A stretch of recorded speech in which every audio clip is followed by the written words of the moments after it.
Creo que ahí debe de estar. Muy bien, pues siguiendo con el programa, vamos a hablar acerca de la cirugía con MyLoop, pero no solo de cualquier cirugía con MyLoop, con esta tecnología que primero vamos a describir un poco más a fondo, sino qué utilidad puede tener en plataformas premium, en lentes intraoculares premium. No tengo ningún conflicto de interés con esta plática.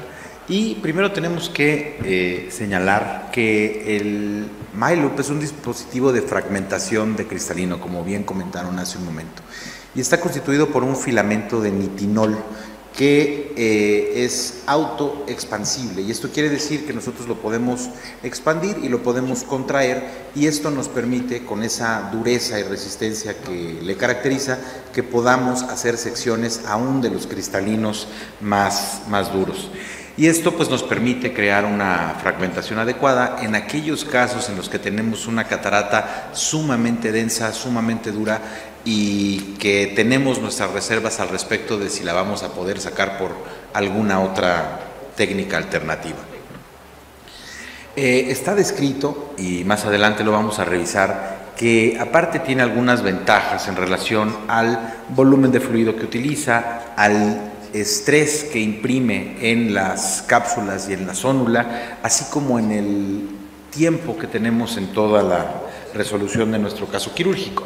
Y vamos a ver algunos casos. Este es el dispositivo, en realidad lo quería poner completo, pero en un acercamiento nosotros podemos ver que este filamento de nitinol, pues tiene un tamaño que nos va a permitir su ingreso, su entrada por una incisión incluso muy pequeña. Nosotros hacemos incisiones de 2.0 milímetros y no hay ningún problema, pero puede entrar por incisiones más pequeñas. Y este filamento, cuando lo vemos en toda su extensión, vemos que tiene unas dimensiones de 10 por 6, y esto pues nos da una idea de cómo es que va a llenar toda la cápsula, toda la bolsa capsular, para poder englobar y poder seccionar el cristalino. Pero ¿cuál es la evidencia que tenemos al respecto? Tenemos evidencia reciente, en realidad tenemos varios reportes, y este es un estudio, el primero que apareció, en el que fue realizado con cataratas grado 3 y 4, y ellos son los primeros que muestran una reducción en la energía utilizada de hasta un 53% y del líquido hasta en un 30%. Y ellos presentan adicionalmente algunas imágenes en las que nosotros podemos ver, este se llama el Miyake View, que es un estudio adicional en el que pusieron en un ojo cadavérico una cámara por detrás de la cápsula posterior, y pero aquí tenemos el videito. Y nosotros podemos ver exactamente cómo es que hay una menor tensión en lo que es la zónula, utilizando apropiadamente el dispositivo en contraposición a otras técnicas. Y esto en realidad pues lo podemos ver, pero no es solamente la cuestión relacionada con la tensión en la cápsula, sino que lo tenemos que usar apropiadamente. Y como nosotros vamos a generar tensiones dentro de la bolsa capsular, tenemos que usarlo apropiadamente. Entonces aquí nosotros vemos que ellos reportan una disminución estadísticamente significativa para el CDE y para el fluido utilizado en los procedimientos que se incluyeron, que como vemos pues fueron una cantidad importante de procedimientos.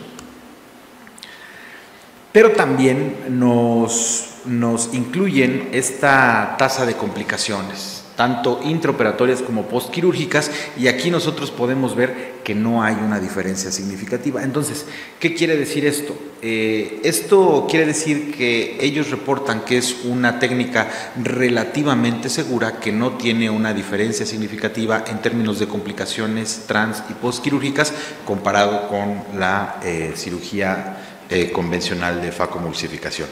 Pero no es lo único que hemos tenido a nuestra disposición acerca de la el desempeño de este aparato. Y aquí nosotros podemos ver que sí hay quien reporta que hay complicaciones más importantes en los grupos controles que los relacionados con el uso de este dispositivo. Entonces nos planteamos la pregunta, bueno, realmente qué es lo que está pasando y cómo podríamos hacer para poder determinar qué es lo que nosotros encontramos en nuestra población, en nuestras manos con este dispositivo. Este es otro de los artículos que se han presentado recientemente y este me llamó mucho la atención precisamente porque ellos reportan una mejoría refractiva que realmente pues no tendría por qué haber una mejoría refractiva, pero sin embargo la encontraron. Entonces nosotros nos dimos a la tarea, seguimos en la tarea de ver si existe una diferencia en nuestra población con nuestros casos entre estos dos tipos de técnicas y lo que hicimos fue hacer una comparación de estas dos técnicas, una usando el MyLoop y otra utilizando la técnica primero de Stop and Chop, ahora hemos incorporado FacoChop para la resolución del núcleo.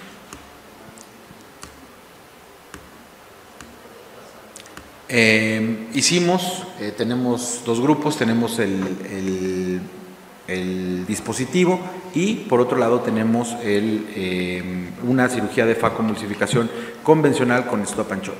Y los criterios son los mismos para ambas, tenemos cataratas densas a partir de NO4, NO5 y obviamente excluimos algunos pacientes que tenían algunas características que pudieran redundar en alguna complicación. Estos son los parámetros del análisis estadístico, pero quiero presentarles un video que resalta lo que tenemos a lo que me refería en relación a que tenemos que usarlo apropiadamente. Como resaltaron previamente, es importante tener una capsulorhexis estándar, no necesitamos una capsulorhexis amplia porque este dispositivo puede entrar cómodamente por una capsulorhexis incluso pequeña, pero aquí tenemos que poner atención, tenemos que usar un poco de viscoelástico justo en el área en donde vamos a pasar y asegurarnos de que nuestro filamento está completamente verticalizado y, importantísimo, meter un segundo instrumento porque eso nos va a permitir que nosotros mantengamos nuestro cristalino dentro. Y aquí podemos ver que si no retiramos el cristalino y lo extendemos para hacer una segunda fractura, el núcleo va a rotar automáticamente 90 grados. Entonces, esto nos permite hacer una doble fractura, tener nuestros 4 cuadrantes en cataratas densas. Pero es muy importante mencionar que es relevante para nosotros que a la hora de hacer esta segmentación, la facofragmentación, tengamos un segundo instrumento que nos permita sostener el núcleo dentro de la bolsa capsular. Si no, efectivamente estamos haciendo un vector de tracción de todo el cristalino hacia adelante y eso sí puede alterar nuestro aparato sonular, entonces tenemos que ser muy conscientes de ello mientras lo estamos haciendo. A partir de la facofragmentación es una cirugía convencional de una catarata densa y ya podemos hacer prácticamente uso de los parámetros como mayor nos convenga o como estemos acostumbrados a hacerlo y en realidad los resultados que obtuvimos fueron muy interesantes. En términos generales, sí encontramos una disminución importante del uso de dispendio de energía, el CDE, en MyLoop comparado con la técnica convencional. Y esto pues lo esperábamos de Stop and Chop, pero no tanto de FacoChop, y la realidad es que también hay una diferencia. Sin embargo, no encontramos una diferencia estadísticamente significativa ni en fluido ni en tiempo de aspiración.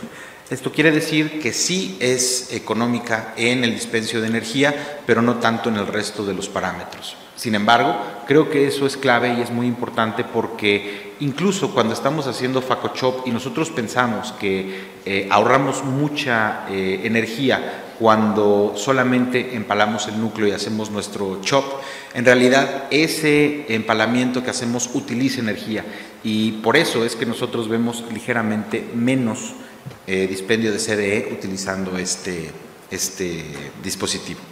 Ahora, tenemos hasta ahorita 15 pacientes y de ellos tenemos 3 actualmente, que es la quinta parte, de lentes premium, que era el objeto de esta plática. ¿Cuándo podemos usar lentes premium? ¿Cuándo no? En realidad estamos haciendo la pregunta de si podemos usar o no estos lentes con cataratas muy densas, cataratas extremadamente duras. Y es lo mismo que nosotros podemos plantear al respecto. Como decían hace un momento, todos los lentes son premium. Si nosotros tenemos un paciente que tiene arriba de 1,25 de astigmatismo, sin duda vamos a pensar en una corrección tórica.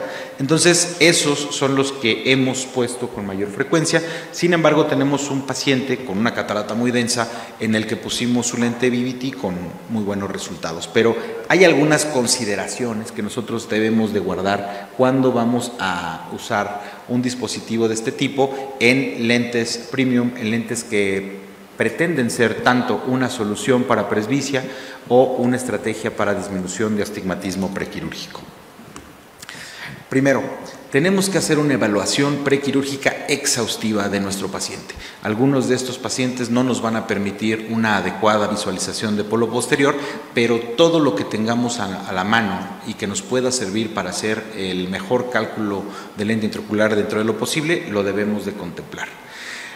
Como dije, no en todos los pacientes tendremos una adecuada visualización de polo posterior y muy pocos de ellos vamos a poder tener un OCT que para un lente premium, un lente de estrategia para disminución de presbicia, pues vamos a necesitar un OCT, vamos a necesitar una imagen de polo posterior y en muchos casos no lo vamos a tener. Pero ¿qué podemos obtener? Lo que esté a nuestro alcance dada la condición del cristalino y la dureza de la catarata. Que no sea una cirugía complicada. Si tenemos alguna complicación, aún a pesar de que ésta se haya producido después del uso del dispositivo, tenemos que garantizar que no hay una complicación, que tenemos una integridad sonular muy importante para el alineamiento de los lentes, tanto multifocales como EDOF, y tenemos que garantizar que eso por ahí no vamos a tener un problema. Y hacer una valoración de los factores de riesgo que incluye la indicación misma para nuestros lentes multifocales de foco extendido y de toricidad. Entonces podemos concluir que efectivamente hasta donde vamos en nuestro estudio podemos observar que sí hay una disminución en el CDE comparado con Stop and Chop y con Phaco-Chop, que hay un fluido empleado y tiempo de aspiración comparables con otras técnicas, que efectivamente sí podemos de manera objetiva decir que hay un menor estrés a la sonula cuando lo usamos adecuadamente y no favorecemos que haya una atracción del aparato sonular con este dispositivo, y que efectivamente podemos tener una consideración cuando tenemos en cuenta implantar cualquier tipo de lente intraocular con plataforma premium. Gracias.